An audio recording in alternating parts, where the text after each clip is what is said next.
I mean, auditioning at any age is a cruel process. Horrible. It's the worst. What's it like as a kid? I mean, how do you handle that rejection?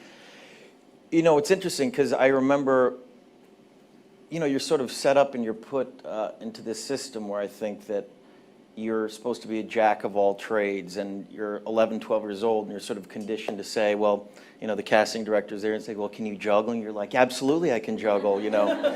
You know, can you ski? Hell yeah, you know, I'm your man, you know, I'll do whatever you want, you know. Little tap dancing show. So you're supposed to, like, set yourself up as somebody that can, you know, basically do anything that they want. And I remember sort of having that attitude for a while. And I didn't book a job for like a year at like 12, 13 years old. And I know that's not it's like a big sob story, but but the truth is, it was that year of like rejection where I finally said to I suppose I took a different attitude towards the audition process. And I started to get jobs after that. And I think it was really because I said to myself, you know, I'm not dependent on this job.